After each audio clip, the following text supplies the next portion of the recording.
How to practice at home. Hello, my friend. Good to see you. How are you? Great. So listen, today I am going to give you lots of ideas about how to practice speaking English when you are alone at home. Home Alone sounds like a film.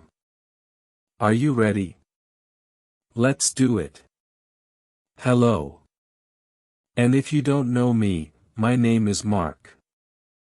I run the channel HCT English. So listen, today we're going to be looking at how to practice speaking English when you are alone at home. It's not so easy for many people, right? Because maybe you don't have any native English speakers in your city, maybe there are no tourists that you can go and harass. Maybe there are no groups locally where you can go and chat and speak English, and maybe you're not ready to go on Skype and try to find some random English person to chat with somebody you don't know. I mean, that can be quite hard, especially if you're a little bit shy like me. So what I want to do today is share with you lots of ideas about how you can practice speaking when you're on your own at home. Alone, right? Good. Now, if you do know me, you may be thinking, what's that strange orange block over there? That wasn't there before. True, and this is my meditating mat. Sometimes I sit and meditate on it, sometimes I don't. I'm just tidying at the moment, so I couldn't find a place to put it, so right now it's over there. Okay, the truth about speaking is that yes, you can watch videos, you can watch films, you can listen to podcasts, all of that is great. But at some point, you need to start speaking, and you can speak on your own, but also later you'll need to start interacting and practicing speaking with people. But that's not always easy to do, and so right now, today, I'm going to focus on some really practical, simple activities you can do when you're on your own at home to start practicing speaking. So the first technique is called speak into the mirror, and this is really useful, but it's really simple, right? It's easy because you can do this first thing in the morning when you're brushing your teeth or, well, you can't speak and brush your teeth, but just before you brush your teeth and, in the evening, before going to bed when you wash your face. What do you mean you don't wash your face in the evening? Why not? My mother always told me, make sure you wash your face, clean behind your ears, wash your neck, scrub your neck. Yeah, wash your face before you go to bed. It takes all the dust and pollution off your face, apparently. Anyway, that's a great time that you can do it, and this is good because the key to learning and preparing for I is habit, right? And if you can attach your learning to an existing habit, like brushing your teeth or washing your face, then it makes it much easier. Now, I used to do this when I was learning Chinese, and in the morning after brushing my teeth, I would just have a few sentences talking about what I'm going to do today and the future, right? Speaking Chinese. Today, I'm going to go to the park.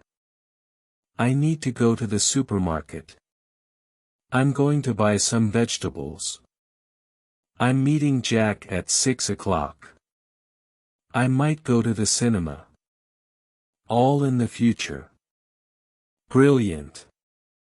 And then at the end of the day, you can talk about what you did or what you have done, right? Today I went to the park. I played football. I went shopping. In the end, I've done a lot. It has been a good day, right? Past tense, present perfect as well. So you can see it's actually great to practice different tenses. It's a bit like writing your diary at the end of the day, right? Which is also a great way to practice writing, but this is speaking in front of the mirror. It's nice, it's reflective learning in many ways. Okay, moving on. The next one I call collocation fun. Right, collocations are words that are often used together, right? Like we talk about heavy rain. Heavy rain in English, we don't say big rain. Today, there's big rain. No. There is heavy rain. So these are collocations. Collocation fun is where we're going to practice speaking using a very common teaching method, really based on the task-based approach to teaching, and it's based on prepare, practice, present. So we'll be preparing the words, the collocations, practicing sentences, and then presenting a whole talk. Okay, now the reason I suggest doing this in front of the mirror is that actually there are great benefits of talking to a mirror, right? First of all, mirrors don't answer back like young children or wives. But apart from that, right, when you're speaking in the mirror, you can look at your mouth and you can see the kind of movements that you're making, which is great, right? It's useful for pronunciation. You can also check your body language. You may be surprised to see that you speak like that without ever moving your arms, or that you suddenly realize that you're doing this all the time. That's fine, but being aware of your body language can be quite good. And also, you feel like you're talking to someone, right?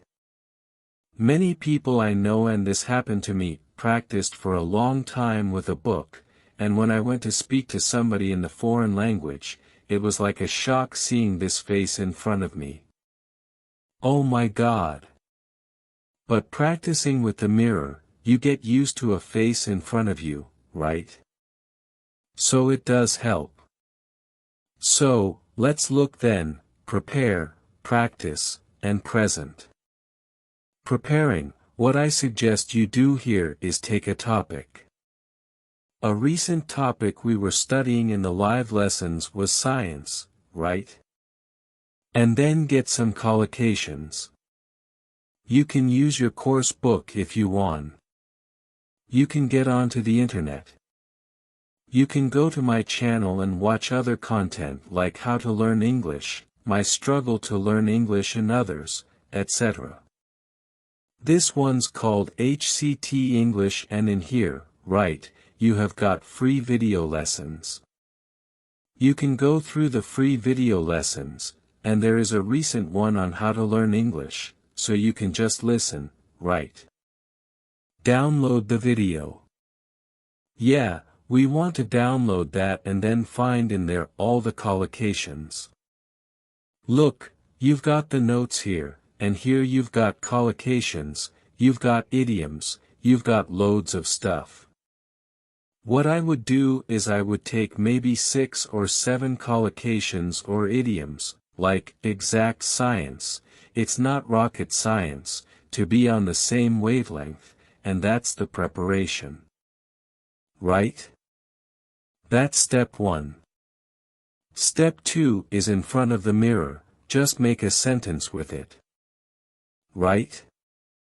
Exact science, well, parenting, bringing up children is not an exact science.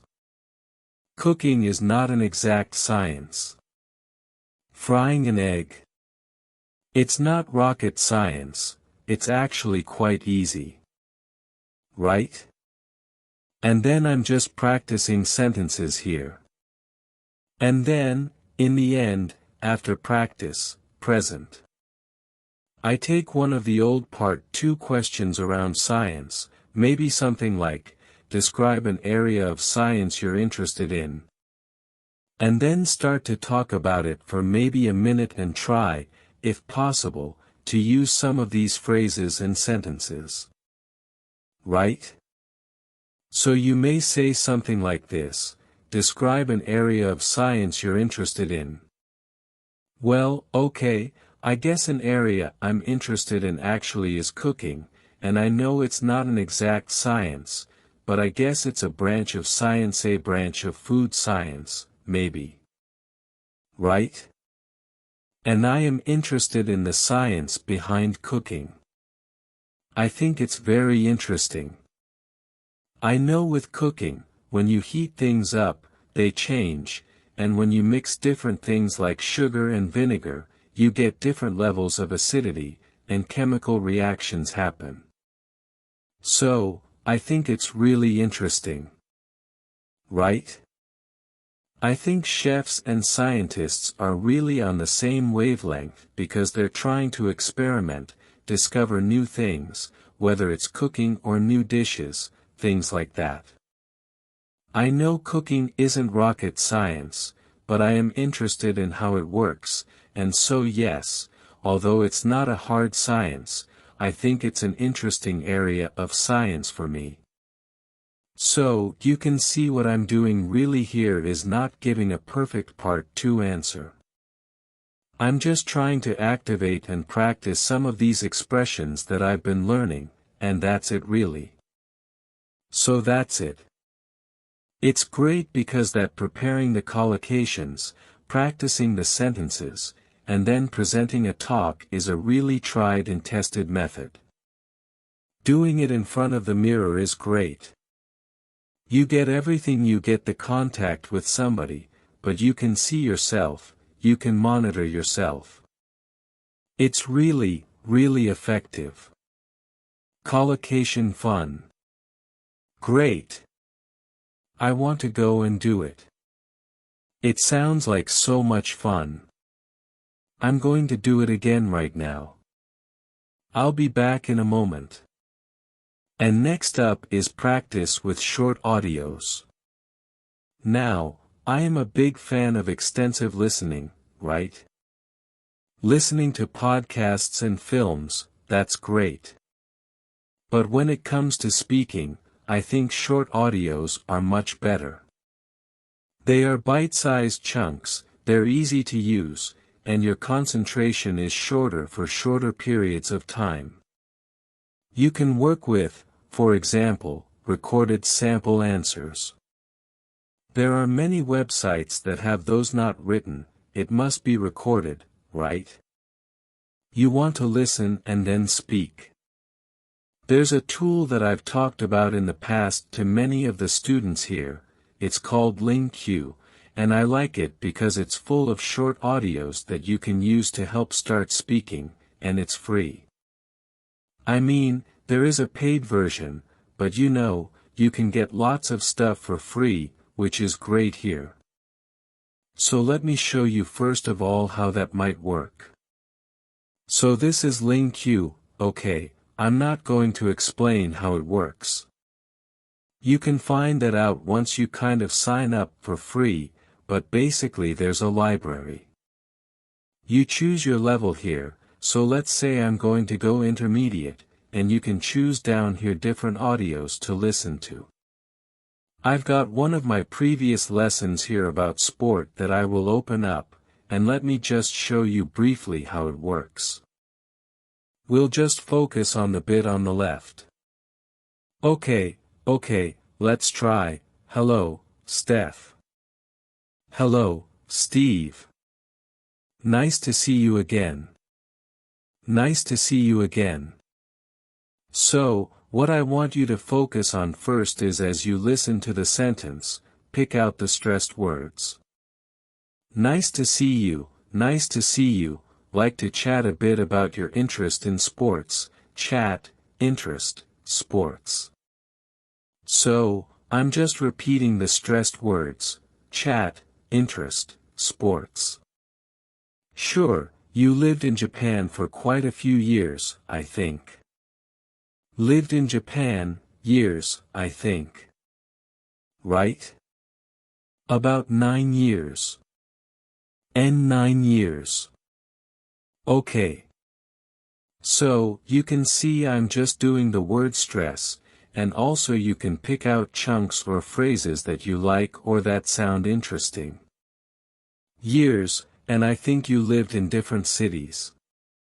That's right. I lived in Sendai for 4 years, which is a little bit north of Tokyo. A little bit north. A little bit north, that's interesting. Which is a little bit north, right? Not in the north, not located in the north, it's a little bit north of nice Tokyo for 4 years, and then 1 year down south in Shikoku. Down south. Interesting. Not in the south, down south. Okay. And did you play any sports when you were in Japan? A little bit. A little bit. I love that, a little bit, a little bit. Played a little bit of soccer. I played a little bit of soccer. A little bit of soccer. Isn't that great? So, you can see I'm picking out either the stressed words or little phrases or chunks that I like, and this is really helping us listen and prepare for speaking. Next, what you'll do after you've finished, if you want, you can check the transcript as you listen again. That's fine, but at the end, what I would like you to try and do is try to repeat the audio or the lesson, giving a summary. So, repeating it with your words, not reading, not listening. In fact, you can just close that and focus on your own words. Right? Oops. And then after you've done that and you've done a bit of practice, you could then try to retell the lesson or the story and record yourself. If you're not sure, you can use mobile apps to record your voice. There's Vocaro, which is also a very simple online voice recorder, and recording yourself is great because it puts pressure on you, and that, my friend, is good. Also, you can then, once you've listened back, go and compare to the original lesson or story with the transcript, and see if it's different. Did you make a mistake? Instead of saying, a little bit of football, did you say, a little bit football? Or did you use different collocations? Right? Instead of individualized sports, did you say, personal sports? Something different. That noticing again puts pressure on you, which is great. And it also helps you notice. Noticing language is a kind of feedback, which is essential to improve. So that's it. Practice with short audios. Right, the next one is really fun, and it's about imitating your favorite English-speaking actor or actress. Okay. So here, when you watch a film in English, take some of the actors that you really like and pretend to be them, right? So you're copying their body language, their gestures, their facial expressions, their accent, their voice, their words. You're copying everything. Why does this work?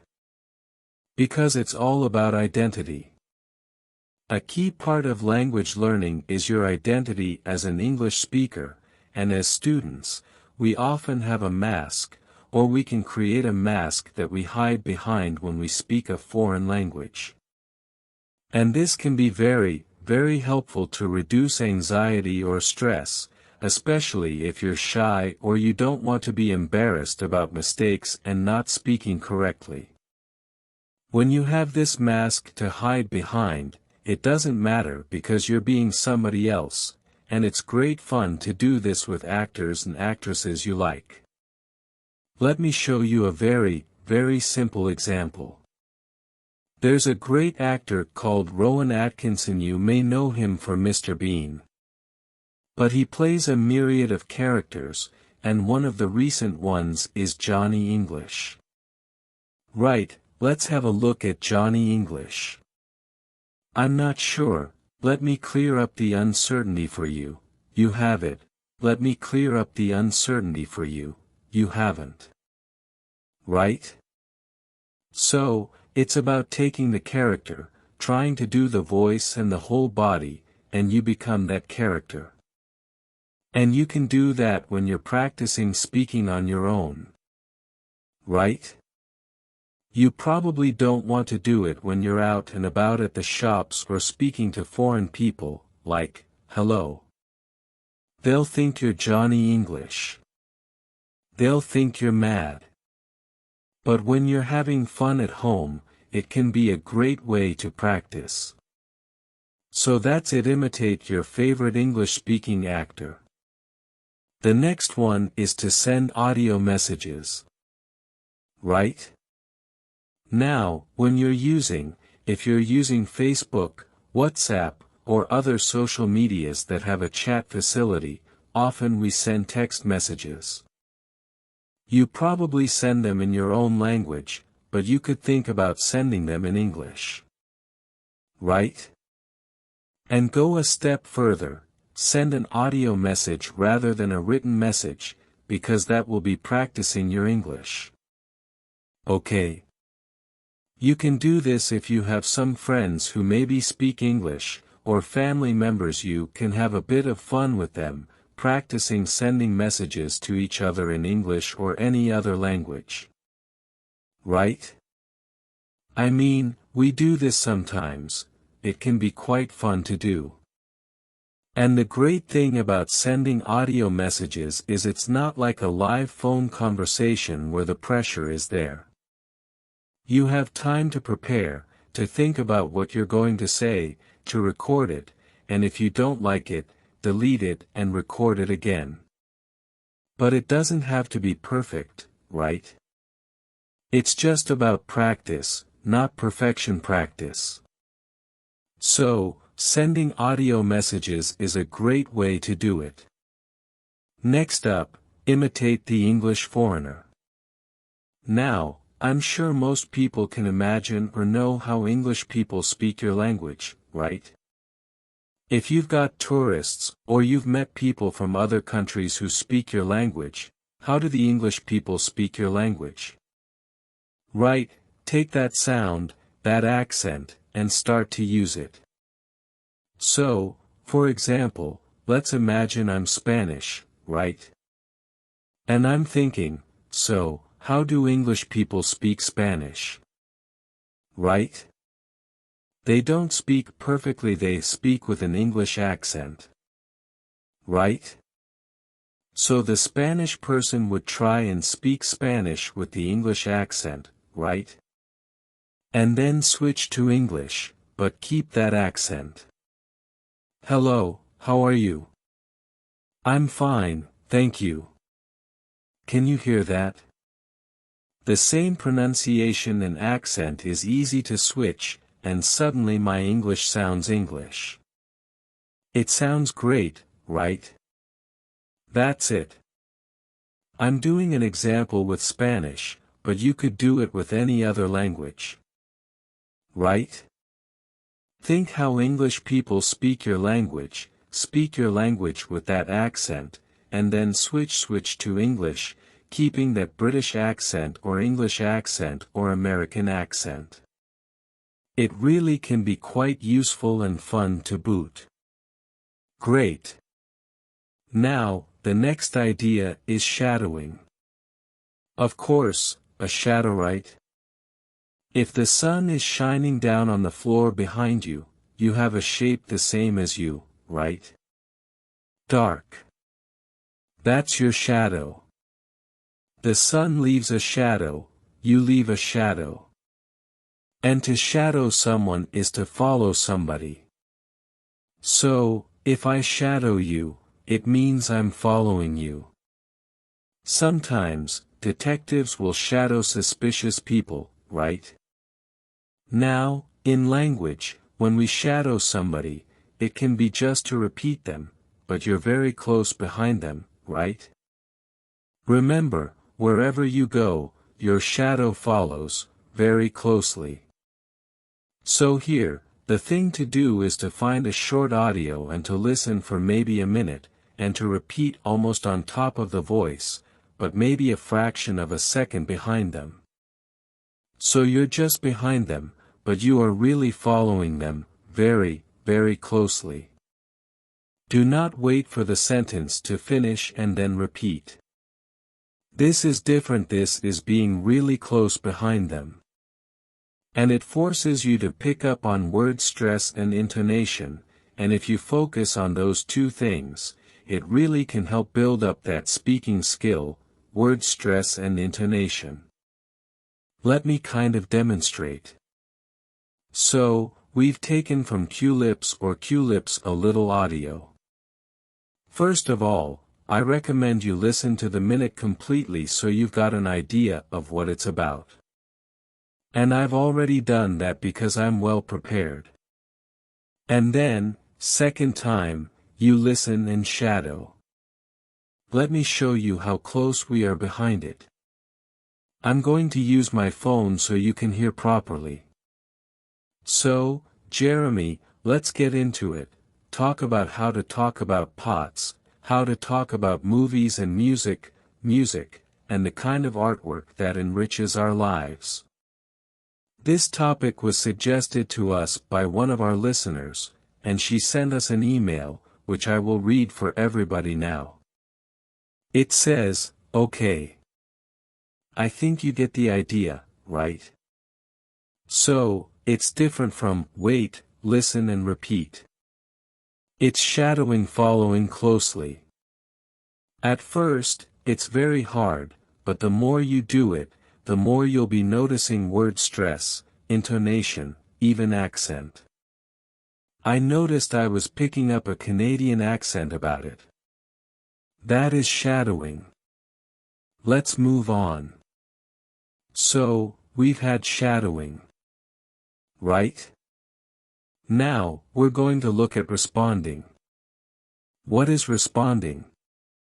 Well, put very, very simply, responding is you hear a question, you get an idea, you give an answer, you respond. The biggest problem students have is that they practice, they take a question, they know the question, they've prepared it, and they practice giving answers. Right? What happens in the exam? Well, surprise, surprise, in part 3, you get strange questions you weren't ready for. What do you think of globalization? And what do you do?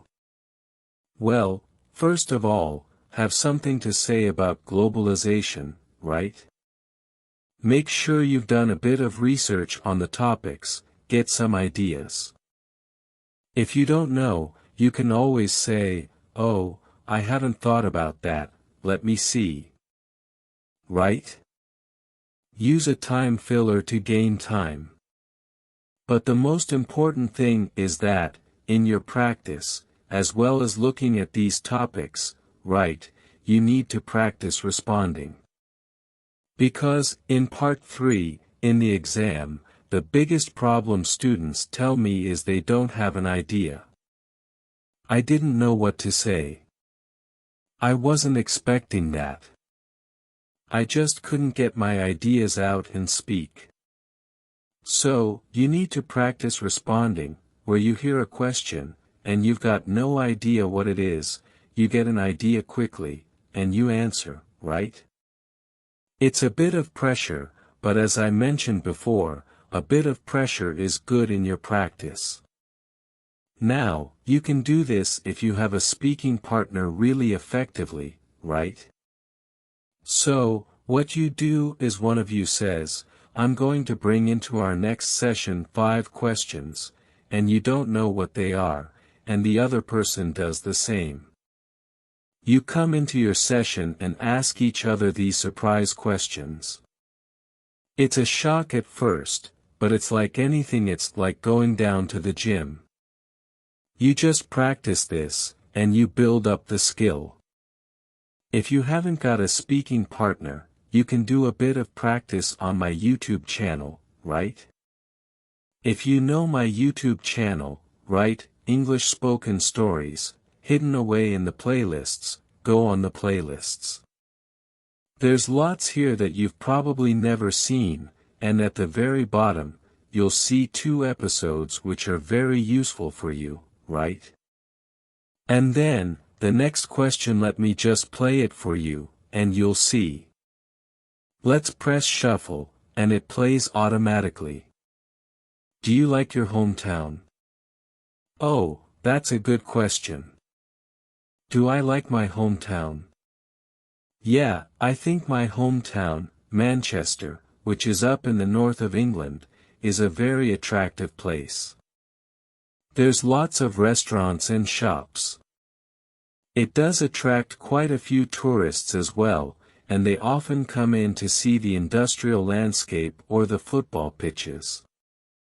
We have a famous football team called Manchester United. And Manchester, do tourists like to visit your hometown? Yeah, there are quite a lot of tourists who come to visit my hometown. So you see what's happening, right? It's just automatically asking me the next question, and I practice responding because I don't know what the questions are because it's shuffle random. So, you can practice that. You can also make your own. Right, set up your own YouTube channel, don't worry about people finding it. They rarely do, and you just put some questions up with a gap for the answer and then shuffle, and Bob's your uncle. Fantastic. That's it. The next suggestion is to describe what you are doing. And I know a lot of teachers suggest this as a way of thinking in English, right? So, when you're out and about, maybe in the park, and you're seeing different things, you describe what you see. Now, I suggest you start with words, right? So, there you are, out and about in the park, and you see, bicycle, person, path, trees, bag, woman, phone. And you're using words, right?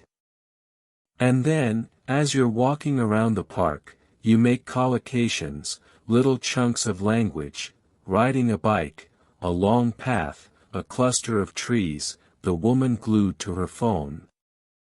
Picnic, having a picnic, maybe, right? And then you go on to make sentences. Okay, this is a bit like that we mentioned earlier, the prepare practice present. So, you're going from words to collocations to sentences. Right? Oh, there's a man strolling in the park. There's a woman riding a bike. And also, there are lots of trees. There's a woman glued to her phone and she looks like she's about to have a picnic. And you go on and on and on, right? Great. You can do it in any context. You can do it at home, or when you're out at the shops, wherever. Now, you may think and you may say, yeah, but Ariel, you can't go around the streets talking to yourself. People think you're mad. Well, yes and no. Right? Nowadays, put these on, right? Nowadays, people walk around and they're on the phone and they're like, hello. Yeah, John. Yeah, I'm in the park, actually. Yeah, it's lovely. There's a man strolling over there. There's a woman riding a bicycle. Yeah, I'm good. How are you? Right? That's perfectly normal to be talking to yourself in the streets, right? And if you're not comfortable with that, you can pretend that you're Johnny English, right? Pretend you're a spy. Hello, yes, there's a man walking along a path. There's a woman riding a bicycle, and I think there's a woman glued to her phone and she's about to have a picnic. Call and the police, get Johnny English. Pretend to be a spy. I don't know. It's very, very normal. But the key, Speak out and go from words to collocation to sentences. Great practice. You can do it at home as well. I mean, I'm talking about getting some fresh air nowadays. That's not so easy, right?